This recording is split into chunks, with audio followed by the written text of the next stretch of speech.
તો આ તરફ વડોદરામાં સ્કૂલ વાન ચાલકની બેદરકારી સીસીટીવીમાં કેદ થઈ ઘર બહાર પાર્ક કરેલી કારને ટક્કર મારી ચાલક ફરાર થઈ ગયો। શાળાએ જતા બાળકોના જીવને પણ જોખમમાં મૂક્યા। સ્કૂલ વાનના ચાલકે બેદરકારીપૂર્વક વાહન ચલાવીને પાર્ક કરેલી કારને ટક્કર મારી। સમગ્ર ઘટનાના સીસીટીવી ફૂટેજ સામે આવ્યા છે। ટક્કર એટલી જોરદાર હતી કે કારને પણ મોટું નુકસાન થયું।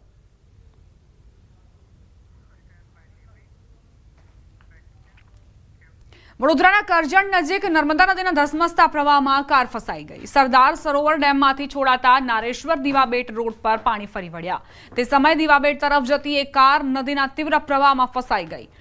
સ્થાનિક લોકોએ તાત્કાલિક દોરડું બાંધી ટ્રેક્ટરની મદદથી કારને બહાર કાઢી। સદનસીબે સમગ્ર ઘટનામાં કોઈ જાનહાનિ નથી થઈ। બચાવ થતા કાર ચાલક અને સ્થાનિકોએ રાહતનો શ્વાસ લીધો છે। નર્મદા નદીના ધસમસતા પાણીમાં કાર ફસાઈ ગઈ હતી। ડેમમાંથી પાણી છોડાતા આસપાસના વિસ્તારોમાં પાણી ફરી વળ્યા છે। નીચાણવાળા વિસ્તારો ખાસ કરીને પ્રભાવિત છે। એવામાં સ્થાનિકોએ સમય સૂચકતા દાખવી અને આ કારને બહાર કાઢી હતી। પરંતુ તમામ નાગરિકોને અપીલ છે કે જ્યારે પ્રશાસન તરફથી કોઈ પણ જાહેરનામું બહાર પાડવામાં આવે તો તેને ગંભીરતાથી લો અને આ પ્રકારની બેદરકારી ન દાખવો। સમાચાર મહેસાણાથી રખડતા ઢોરે વધુ એક જીવ લીધો। બહુચરાજીના કનોડ ગામની ઘટના। સમગ્ર ઘટનાના સીસીટીવી સામે આવ્યા। આખલાએ હુમલો કરતા 75 વર્ષીય વૃદ્ધનું કરુણ મોત નીપજ્યું। શિંગડા વડે વૃદ્ધને હવામાં ઉછાળ્યા બાદ નીચે પછાડી દીધા। આ સમગ્ર ઘટના સીસીટીવી કેમેરામાં કેદ થઈ ગઈ। સીસીટીવી ફૂટેજમાં વૃદ્ધ મંદિરે જતા નજરે પડે છે અને થોડી જ ક્ષણમાં આખલો હુમલો કરે છે। રખડતા ઢોરની સમસ્યા સામે ફરી એકવાર ગ્રામજનોમાં રોષ જોવા મળી રહ્યો છે। મૃતક જે હતા ને મફાભાઈ એ મારા ફાધર છે બરાબર। અને એ ગામની અંદર જે આ દેવદર્શને ફરતા ફરતા જતા હતા અને રોડ ઉપર આખલાઓનું ટોળું હતું ને તે એમને સીધા હળબેટમાં લીધા। મારી માગે કે એમ કે આ આખલાઓને સત્વરે એમ કે કાબૂમાં લેવા માટે મારી નમ્ર અપીલ છે। અમદાવાદથી સમાચાર। એસઓજીએ ગાંજાના રેકેટનો પર્દાફાશ કર્યો છે। છારાનગરમાં નિશા નામની મહિલાને 6 કિલો ગાંજા સાથે ઝડપી પાડવામાં આવી। નિશા રોજના 10 કિલોની ગાંજાની પડીકી બનાવતી હતી। નિશાને 50 રૂપિયાની પડીકી પર 10 અને 100 રૂપિયાની પડીકી પર 20 રૂપિયા જેટલું કમિશન મળતું હતું। છેલ્લા 2 વર્ષથી નિશા આ કામ સાથે સંકળાયેલી હતી। રૂક્ષાના નામક મહિલા નિશાને મકાન ભાડે અપાવી આ કામ કરાવતી હતી। તેના મકાનનું ભાડું પણ રૂક્ષાના જ ભરતી હતી। ત્યારે આ ગાંજો ક્યાંથી આવ્યો તે મામલે તપાસ હાથ ધરાઈ છે।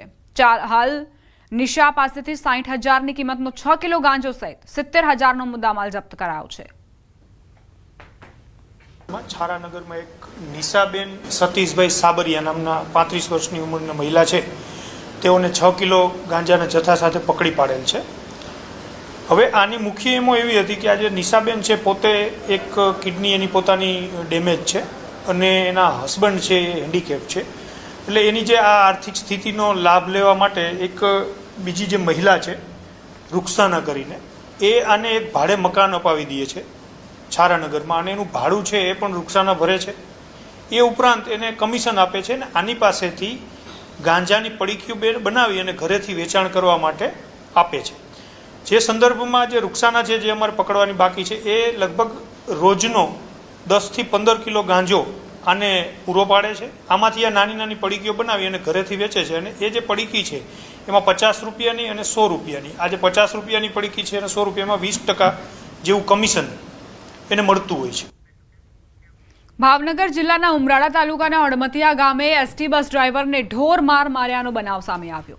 રોડ પર પશુઓ ચરાવતા માલધારીઓ દ્વારા માર મરાયો હોવાનું એસટી બસના ડ્રાઈવરે જણાવ્યું। હડમતિયા ગારિયાધાર એસટી બસના ડ્રાઈવરને 3 થી 4 અજાણ્યા ઈસમોએ ઢોર માર માર્યો। ઇજાગ્રસ્ત એસટી બસ ડ્રાઈવરને 108 મારફતે ઉમરાળા સરકારી આરોગ્ય કેન્દ્ર ખાતે ખસેડાયો। ડ્રાઈવરની હાલત ગંભીર જણાતા ફરજ પરના તબીબે ભાવનગર સર્ટી હોસ્પિટલ ખાતે ખસેડ્યા। સમગ્ર ઘટનાની જાણ પોલીસને થતા પોલીસ ઘટના સ્થળે પહોંચી અને કાર્યવાહી આરંભી। સંવાદદાતા નિતિન જોડાઈ ગયા છે વધુ જાણકારી સાથે। નિતિન, ડ્રાઈવર પર આખરે હુમલો કેમ કરાયો? જે ઘટના જે સામે આવી છે તે ભાવનગર જિલ્લાના ઉમરાળા તાલુકાનું જે હડમતિયા ગામ છે ત્યાંના એસટી ડ્રાઈવરને ઢોરમાર મારવાની ઘટના સામે આવી છે। પ્રાથમિક માહિતી મુજબ એસટી ડ્રાઈવર છે તેમને જે રસ્તા પર જે માલધારી લોકો દ્વારા ઢોર ચડાવવા માટેના જે લઈને પોતાના માલવા લઈને જતા હોય છે તેને સાઈડમાં રાખવા અથવા તો સાઈડમાં એને ખસેડવા માટેની રજૂઆત કરાતા આ જે ઢોરને લઈને ચરાવવા જતા લોકો છે, 3 થી વધુ લોકોએ છે એસટી ડ્રાઈવર પર હુમલો કરી દીધો હતો અને ઈજાગ્રસ્ત જે આ એસટી ડ્રાઈવર છે તેમને હડમતિયાના જે ગારિયાધાર એસટી બસ સ્ટેન્ડના જે ડ્રાઈવર છે તેમને સારવાર અર્થે 108 દ્વારા ઉમરાળાની સરકારી હોસ્પિટલના આરોગ્ય કેન્દ્રમાં ખસેડવામાં આવ્યો છે. આ ઘટનાને લઈને હાલ ગંભીરતાને ધ્યાને લઈને પોલીસ દ્વારા પણ આ જે ડ્રાઈવરને ચાલુ ફરજ પર જે સરકારી કર્મચારી છે તેને માર મારવા આવતા પોલીસ પણ આ જે લોકો છે જેને માર માર્યો છે તેને શોધવાની કામગીરી હાથ ધરવામાં આવી છે અને તેના વિરુદ્ધ ત્વરિત કાર્યવાહી કરવા માટેના પ્રયાસો શરૂ કરવામાં આવ્યા છે. જી આભાર નીતિન, જાણકારી આપવા માટે. સમાચાર અમદાવાદથી વિવાદિત પોસ્ટર મામલે એક્શન. સોલા પોલીસ સ્ટેશનમાં જાણવા જોગ ફરિયાદ નોંધાઈ. સમગ્ર મામલે ટ્રાફિક વિભાગે ખુલાસો કરતા કહ્યું કે સતર્કતા ગ્રુપ દ્વારા ટ્રાફિક અવેરનેસ અંગે જાગૃતિ બાબતે પોસ્ટર લગાવવામાં આવ્યા હતા. ટ્રાફિક સલામતી જાગૃતિ માટે લગાવવા માટે એપ્રુવલ આપવામાં આવ્યું હતું, પરંતુ આ વિવાદિત લખાણવાળા પોસ્ટરો કોના કહેવાથી લગાવવામાં આવ્યા તે તપાસ કરાશે. આ વિવાદિત પોસ્ટરો સાથે પોલીસને કોઈ લેવા દેવા નથી. તાત્કાલિક પોસ્ટરો હટાવવામાં આવ્યા છે. સતર્કતા ગ્રુપ પર સોલા પોલીસ સ્ટેશનમાં જાણવાજોગ દાખલ કરવામાં આવી છે. જે બેનર્સ લાગવામાં આવ્યા છે એનાથી શહેર ટ્રાફિક પોલીસ અને અમદાવાદ શહેર પોલીસને કોઈ લેવા દેવા નથી. આ વ્યક્તિએ અને આ એનજીઓએ આ બેનર્સ કેમ લગાડ્યા છે એનું ધ્યાન લેવા માટે અને એ શોધ કરવા માટે અમદાવાદ શહેરના સોલા પોલીસ સ્ટેશન વિસ્તારની અંદર એક જાણવાજોગ આજે દાખલ કરવામાં આવી છે. આ જાણવાજોગની તપાસ દરમિયાન આ વ્યક્તિએ શું કોઈની પરમિશન લીધી છે કે નહીં, અમદાવાદ મ્યુનિસિપલ કોર્પોરેશનની પણ પરમિશન લીધી છે કે નહીં, ટ્રાફિકના કોઈ પણ અધિકારીનો ધ્યાન દોર્યા વગર આ પ્રકારના બેનર્સ કેમ લગાવવામાં આવ્યા છે, આ અંગેની વિશદ અને ઊંડી ચર્ચા અને તપાસ જે છે એ આ જાણવાજોગમાં કરવામાં આવશે. દાહોદમાં ભાજપ નેતાના મકાનમાં લાખો રૂપિયાની ચોરીનો બનાવ બનતા જ પંથકમાં ફફડાટ ફેલાયો. દેવગઢ બારિયાના સાતકુંડા ગામે ભાજપના નેતા ભૂપેન્દ્રસિંહ ચૌહાણના બંધ મકાનમાં તસ્કરો ચોરી કરીને ફરાર થઈ ગયા. નેતા પરિવાર સાથે વડોદરા ગયા હતા તે સમયે તસ્કરોએ બંધ મકાનનો મુખ્ય દરવાજો તોડી ચોરી કરી. અંદાજે 36 તોલા સોનાના દાગીના અને રોકડ રકમની ચોરી કરી તસ્કરો ફરાર થયા. ઘટનાની માહિતી મળતા સમગ્ર પંથકમાં ફફડાટ ફેલાઈ ગયો. ભૂપેન્દ્રસિંહના પુત્ર ધનંજય ચૌહાણે સાગટાડા પોલીસ સ્ટેશને ફરિયાદ નોંધાવતા પોલીસે ડોગ સ્ક્વોડ અને એફએસએલની ટીમ સાથે તપાસ શરૂ કરી છે. 3 જણ અમે બરોડા હતા. સવારે જ્યારે આવ્યા ત્યારે બધું જોયું ત્યારે અમે પોલીસને જાણ કરી આવ્યા પછી અને પોલીસે કાર્યવાહી ચાલુ કરી અને અમે જ્યારે અંદર બધું જોયું ત્યારે તપાસમાં એવું આવ્યું છે કે અમારું અંદાજે 36 તોલા જેવું સોનું ગાયબ થયું છે. થોડા ઘણા 2 લાખની આજુબાજુ કંઈક કેસ હતા એ ગાયબ થયું છે અને પોલીસને કોઈ જાણ કરી છે તો પોલીસની કાર્યવાહી હવે ચાલુ છે. તો અમારી માંગ એટલું છે કે હવે જે કાર્યવાહી ચાલુ થઈ છે એમાં જલ્દીથી જલ્દી તપાસ કરીને જે આગળ કાર્યવાહી છે એ પૂર્ણ થાય. વડોદરા વાઘોડિયા રોડ પર દશામાના મઢમાં સાંઢણીની આંખમાંથી ઘી નીકળતી હોવાની વાતને વિજ્ઞાન જાથાની ટીમે ખોટું સાબિત કર્યું છે. એક મહિલા અને તેનો પુત્ર દશામાના મઢમાં સાંઢણીની આંખમાંથી ઘી નીકળતા હોવાની વાત કરી હતી અને લોકોને ધાર્મિક લાગણી સાથે છેતરપિંડી કરતા હતા.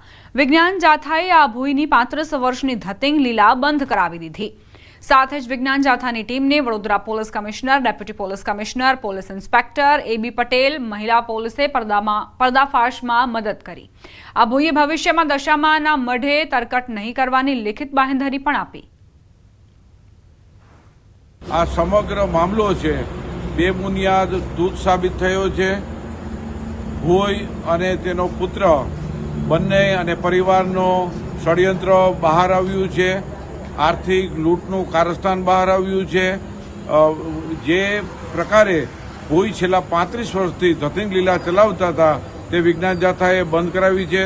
તેમને કબૂલાતનામું અને માફીપત્ર પણ માંગી લીધું છે. સૌરાષ્ટ્રના નંબર 1 ગણાતા ગોંડલ માર્કેટયાર્ડમાં લસણના વેપારીઓની મનમાની સામે આવી. 3 દિવસ સુધી એટલે કે શનિવારથી સોમવાર સુધી વેપારીઓએ લસણની હરાજી બંધ રાખી હોવાનું સામે આવ્યું. યાર્ડમાં થોડા વેપારીઓ જ લસણની ખરીદી કરતા હોવાથી લસણના વેપારીઓના સંગઠનનું ચિત્ર સામે આવ્યું. લસણના વેપારીઓના સંગઠન સામે માર્કેટ યાર્ડમાં ખેડૂતોને માલ વહેંચાણ વગર જ પરત ફરવું પડી રહ્યું છે, જેથી ખેડૂતોમાં રોષનો માહોલ છે. વડોદરામાં દશામા મૂર્તિ વિસર્જનને લઈ કોર્પોરેશને 8 કૃત્રિમ તળાવ તૈયાર કર્યા, જેમાં 5 પવિત્ર નદીના જળ અર્પણ કરાયા છે. સરસ્વતી, મહીસાગર, નર્મદા, તાપી, સાબરમતી, ગંગા નદીના જળ અર્પણ કરાયા છે. સામાજિક કાર્યકર નારાયણ રાજપૂતની ટીમે જળ એકત્ર કર્યું અને શાસ્ત્રોક્ત વિધિ સાથે જળને કૃત્રિમ તળાવમાં છોડવામાં આવ્યું. કોર્પોરેશને તમામ કૃત્રિમ તળાવો પર લાઇટિંગ, તરાપા, તરવૈયાની વ્યવસ્થા કરી છે. ત્યારે હજારો ભક્તો કૃત્રિમ તળાવમાં દશામાની મૂર્તિનું વિસર્જન કરશે. ગણેશ વિસર્જન માટે પણ આ જ કૃત્રિમ તળાવો ઉપયોગમાં લેવાશે. મહેનત કરી અમે લોકોએ 5 જળ એટલે કે ત્રિવેણી સંગમનું, મહીસાગરનું, સાબરમતીનું, પછી 4 નદી જે 4 ધામની યાત્રા છે એ લોકો મારી જે ટીમ ગઈ ત્યાંથી એ લોકોએ પાણી લાવ્યા છે. કુંભનું પાણી કે જે આપણા વડોદરા શહેરના જે બિલ્ડર છે મણિભાઈ વાસણ, રાજેશ વાસણ, એ લોકો જાતે જઈને એ લોકો કુંભનું પાણી લઈને આવે છે. એટલે આજે સમગ્ર ભારત દેશની જે પવિત્ર નદી છે એ બધી નદીને પાણી લઈને આજે બ્રાહ્મણો દ્વારા વિધિ કરીને આ પાણી અર્પણ કરવામાં આવશે. દશામાની મૂર્તિના વિસર્જનનું પવિત્ર કાર્ય સંપન્ન થવા જઈ રહ્યું છે ત્યારે વડોદરા કોર્પોરેશન દ્વારા ઇતિહાસમાં પહેલી વખત 7 જેટલા ડેડિકેટેડ દશામાની મૂર્તિના વિસર્જનના તળાવ નક્કી કરવામાં આવે છે. જેમાં 2 કુદરતી તળાવ છે, દશામાનું તળાવ ગોરવા ખાતે અને હરણીનું જે બ્યુટીફાઈ થયેલું તળાવ છે એમાં એક એન્ક્લોઝ પોન્ડ છે, એનો ઉપયોગ આપણે આમાં કરવાના છે. એ સિવાય કહી શકાય કે અલગ અલગ એરિયામાં 5 જેટલા આર્ટિફિશિયલ પોન્ડ તૈયાર કરવામાં આવ્યા છે તરસાલી માર્કેટ પાસે. છોટાઉદેપુર જિલ્લાનું કવાંટ તાલુકાના અમલવાંટ ગામનું તળાવ ભર ચોમાસે ખાલી જોવા મળી રહ્યું છે. વર્ષોથી આ સિંચાઈ તળાવ ચોમાસાના પાણીથી પૂરું ભરાઈ જતું હતું, પરંતુ છેલ્લા 2 વર્ષથી આ તળાવ ચોમાસાના સમય પણ ખાલીખમ રહે છે. તેની પાછળનું કારણ છે દરવાજામાં થયેલ નુકસાન. દરવાજાથી પાણી જરૂર પડે છોડવામાં આવે છે, તે દરવાજામાં નુકસાન થતા પાણીનો સતત વેડફાટ થઈ રહ્યો છે. કોતરોમાં રોજનું હજારો લીટર પાણી વહી જાય છે. આ વાતની જાણ સિંચાઈ વિભાગને કરી અને લાખોના ખર્ચે કામગીરી પણ કરવામાં આવી, પરંતુ કામગીરી કરવા છતાં સ્થિતિ તો એની એ જ રહી. ગામના લોકો સૂત્રોચ્ચાર કરી વિરોધ કરી રહ્યા છે. કામગીરીમાં ફક્ત વેઠ ઉતારવામાં આવી રહી છે.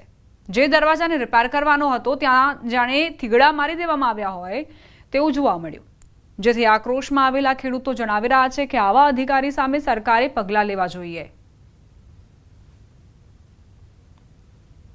અહીંયા જૂનામાં જૂનો તળાવ છે 80-90 વર્ષ પહેલાનો, અને અમલવાટ, સાપરિયા, જાંબલી મુસર પાણી જાય છે. સિંચાઈ માટે પાણી મળતું નહીં. ગેટ હમણાં ખુલ્લો છે. સરકાર સામે વિનંતી કરું છે ગેટ બંધ કરે અને અમને પાણી મળે. જે અમારા ગામનું કામ કરવામાં આવ્યું છે, જે પાણી લીકેજ થાય છે એના માટે કામ કર્યું છે તે બરાબર કામ નથી થયું. એટલે અમલવાટ ગામને, ચાપરિયા ગામને, ખંડીબારા ગામને પાણી મળતું નથી.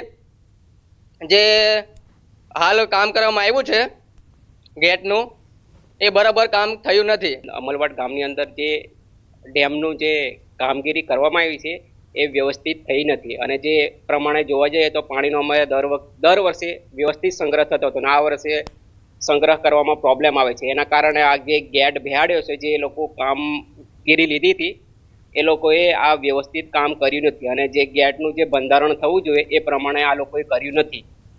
તો સરકારને એટલી વિનંતી છે કે આ જે ગેટ જે કામગીરી જે લોકો લીધી છે એ લોકોની તપાસ થવી જોઈએ. હાલ ચોમાસાની ઋતુની અંદર ગુજરાતભરના ડેમો ઓવરફ્લો થઈ રહ્યા છે. તેમાંનો છોટાઉદેપુરની અંદર પણ રામી ડેમ હોય કે સુખી ડેમ હોય, જે તળાવો છે તે ઓવરફ્લો થઈ રહ્યા છે. પરંતુ કવાંટ તાલુકાનું આ અમલવાટ ગામ છે, જ્યાં વર્ષો જૂનું તળાવ બનાવેલું છે કે આ વિસ્તારના લોકોને સિંચાઈનો લાભ મળે તે પૈકીથી આ વર્ષો જૂની તળાવ છે. પરંતુ આજે આ તળાવ ખાલી ખમ જોવાઈ રહ્યું છે. ચોમાસાનું ઋતુની અંદર આ પણ તળાવ ભરાવવું જોઈએ અને ભરાઈ પણ રહ્યું હતું, પરંતુ આજે અધિકારીઓની બેદરકારીના કારણે આ તળાવ ખાલી ખમ જોવા મળી રહ્યું છે. મહત્વની બાબત એ છે કે અહીં 1 વર્ષ પહેલા 65 લાખના ખર્ચે દરવાજો મૂકવામાં આવ્યો, ગેટ બનાવવામાં આવ્યો કે આ પાણીનો જે ઓવરફ્લો થાય તો તેમાંથી તેઓને કોતરમાં છોડવામાં આવે, પરંતુ એ જ ગેટ હાલ લીકેજ છે. તેના જ કારણે આ તળાવમાંથી સમગ્ર પાણી લીકેજ થઈ જાય છે. તેના જ કારણે આ વિસ્તારના લોકો માંગ કરે છે કે જે કોન્ટ્રાક્ટરને કામ આપવામાં આવ્યું હતું તેની તપાસ થાય, અને જે ભ્રષ્ટાચાર આચર્યો છે તેની ઉપર પણ તપાસ મૂકે, અને જે અધિકારીઓએ નિષ્કાળજી છે તેની ઉપર કાર્યવાહી થાય તેવી આ વિસ્તારના ખેડૂતોની માંગ છે. સેજબ ખત્રી, ન્યૂઝ 18 ગુજરાતી, છોટાઉદેપુર. અમલવાટ ગામનું તળાવ છે અને અમારું આ રિપેરિંગનું કામ શરૂ હતું, એમઆઈ સ્કીમનું, પણ ગેટનું કામ શરૂ હતું, રબર સીલનું કામ ત્યારે ચાલતું હતું, પણ વરસાદના લીધે હજુ એનું રિપેરિંગ કામ બાકી છે. એના લીધે થોડું પાણી એ પૂરું રહી છે થોડું, પણ જ્યારે કમ્પ્લીટ થઈ જશે તો એનો પૂરેપૂરો લાભ મળશે. રોકાઈશું એક બ્રેક માટે. આપ જોતા રહો ન્યૂઝ 18 ગુજરાતી.